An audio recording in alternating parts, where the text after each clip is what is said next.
Halo, salam berjumpa dengan anak-anak semua. Apa kabarnya hari ini? Kalian masih tetap jaga kesehatan kan? Hari ini kita ada di sini akan untuk membahas pembelajaran kita, yaitu tentang struktur dan fungsi jaringan pada tumbuhan. Ayo kita ikuti video pembelajaran kali ini. Macam-macam jaringan pada tumbuhan. Yang pertama adalah jaringan meristem. Jaringan meristem adalah jaringan yang sel penyusunnya bersifat embrional, artinya mampu terus-menerus membelah. Ciri-ciri dari jaringan meristem adalah selnya selalu membelah, bentuk dan ukuran selnya sama, kaya akan protoplasma, dinding selnya tipis, isi sel tidak mengandung kristal dan cadangan makanan. Kemudian vakuola atau rongga selnya belum ada atau sangat kecil. Jaringan meristem dibagi menjadi dua macam, yaitu jaringan meristem primer dan jaringan meristem sekunder. Jaringan meristem primer berasal langsung dari sel-sel embrional. Contohnya adalah pada meristem di ujung akar dan ujung batang yang biasa kita sebut dengan meristem apikal. Sedangkan jaringan sekunder adalah jaringan dewasa yang telah mengadakan diferensiasi dan berubah sifat menjadi meristem. Contohnya adalah pada kambium. Yang kedua adalah jaringan dewasa. Jaringan dewasa merupakan jaringan yang terbentuk dari hasil diferensiasi dan spesialisasi dari sel-sel hasil pembelahan jaringan meristem. Jaringan dewasa mempunyai ciri-ciri khas, yaitu telah mengalami diferensiasi, kemudian pada umumnya tidak membelah lagi dan bentuknya permanen. Rongga selnya besar, dinding sel sudah mengalami penebalan. Pada jaringan dewasa terdiri dari jaringan epidermis, jaringan parenkim, jaringan penguat, dan jaringan pengangkut. Di mana jaringan pengangkut ini dibagi menjadi dua, yaitu jaringan pengangkut xilem dan yang kedua jaringan pengangkut phloem. Epidermis merupakan jaringan yang menutupi permukaan tumbuhan. Ciri atau karakteristik dari jaringan epidermis adalah bentuk selnya seperti balok, tersusun berlapis, tunggal, rapat, tidak ada ruang antar sel, tidak memiliki klorofil, dan modifikasi sesuai dengan letak dan fungsinya. B. Jaringan parenkim. Nama lain dari parenkim adalah jaringan dasar. Sel parenkim yang mengandung klorofil disebut dengan klorenkim. Fungsi dari jaringan parenkim ini adalah untuk menyimpan cadangan makanan dan air oleh tubuh tumbuhan. C adalah jaringan penguat. Jaringan penguat nama lainnya yaitu stereon.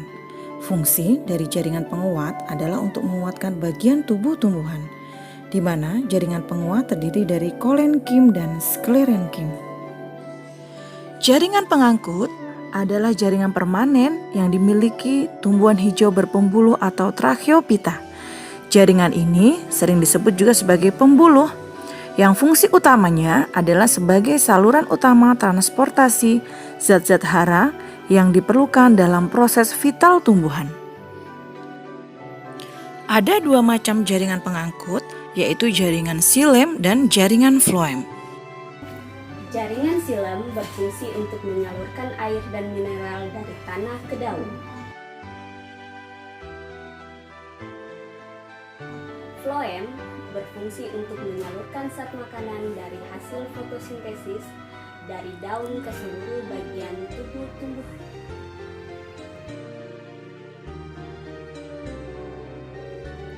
E adalah jaringan gabus. Fungsi dari jaringan gabus ini adalah sebagai pelindung menggantikan epidermis yang sudah rusak atau menebal. Dia dibentuk oleh kambium gabus atau nama lainnya velogen yang akan membentuk velum keluar dan veloderm ke dalam.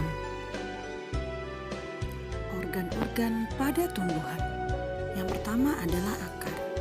Akar berfungsi sebagai menambatkan tumbuhan.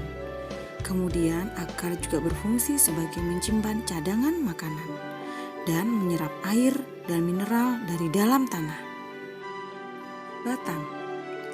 Batang merupakan bagian tumbuhan yang berada di permukaan tanah. Berasal dari batang lembaga pada embrio, di mana fungsi batang adalah sebagai tempat duduk daun, sarana lintasan air, mineral, dan juga makanan. Ada perbedaan antara batang dikotil dan batang monokotil. Batang dikotil. Susunan dari batang dikotil tersusun atas jaringan-jaringan epidermis, korteks, endodermis, stel, perisikel, parenkim, fasis atau berkas pengangkut teratur melingkar. Tipe fasis adalah kolateral terbuka. Sedangkan pada batang monokotil mempunyai pembuluh angkut yang letaknya tersebar. Ada beberapa perbedaan dari batang tumbuhan dikotil dan batang tumbuhan monokotil. Pada tumbuhan dikotil, batangnya akan bercabang-cabang, sedangkan pada tumbuhan monokotil, batangnya lurus tidak bercabang. Pada tanaman dikotil, memiliki kambium sehingga batang dapat membesar. Kita sering sebut dengan pertumbuhan sekunder. Sedangkan pada monokotil, tidak memiliki kambium sehingga batang tidak membesar. Pada tumbuhan dikotil, pembuluh angkut letaknya teratur dalam bentuk lingkaran. Sedangkan pada tumbuhan monokotil, pembuluh angkut letaknya tersebar. Daun. Daun merupakan bagian tumbuhan yang biasanya berbentuk lembaran pipih dan berwarna hijau. Daun berfungsi sebagai tempat pembuatan makanan bagi tumbuhan melalui proses fotosintesis. Bunga. Bunga merupakan alat perkembangbiakan pada tumbuhan kelompok Angiospermae. Struktur bunga yaitu kelopak bunga, mahkota bunga, benang sari, dan juga putik. Berdasarkan kelengkapan bagian-bagiannya, bunga dibedakan menjadi dua, yaitu bunga lengkap dan bunga tidak lengkap. Bunga lengkap adalah bunga yang mempunyai semua bagian yang harus dimiliki oleh bunga, yaitu putik, benang sari, kelopak, dan juga mahkota. Sedangkan berdasarkan kelengkapan alat reproduksinya, bunga dibedakan menjadi dua, yaitu bunga sempurna dan bunga tidak sempurna. Bunga sempurna adalah bunga yang mempunyai putik dan mempunyai benang sari. Ayo kita cari tahu. Pada bagian sebelumnya, kalian telah mengetahui bahwa tumbuhan memiliki jaringan silem yang berfungsi untuk mengangkut air dan mineral dari tanah menuju daun untuk digunakan dalam proses fotosintesis. Apakah kalian pernah melihat pohon kelapa atau pohon lain yang sangat tinggi? Pernahkah kalian berpikir bagaimana air dan mineral yang ada di bawah permukaan tanah dapat naik menuju daun melalui silem? Coba cari tahu mekanisme atau faktor-faktor yang menyebabkan air dan mineral dapat naik dari bawah tanah menuju daun yang letaknya sangat tinggi. Coba diskusikan jawaban kalian dengan guru kalian ya. Baiklah anak-anak, setelah kita melihat video pembelajaran tadi, sekarang kita akan melakukan evaluasi untuk struktur dan fungsi jaringan pada tumbuhan. Ayo. Perhatikan gambar anatomi akar di samping. Berdasarkan gambar, fungsi dari struktur X adalah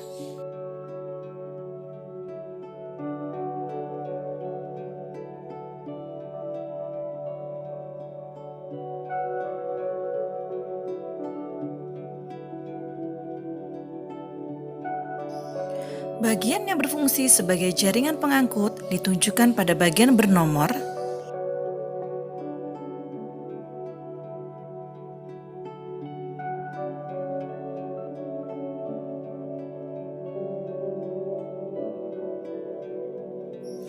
Jaringan yang ditunjukkan oleh huruf X merupakan salah satu jaringan penyusun daun.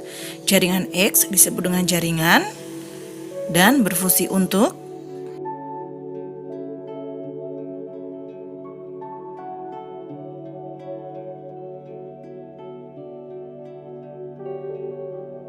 Baik anak-anak, setelah kalian melihat video pembelajaran tadi, Ibu berharap pengetahuan kalian tentang struktur dan fungsi jaringan pada tumbuhan akan semakin bertambah.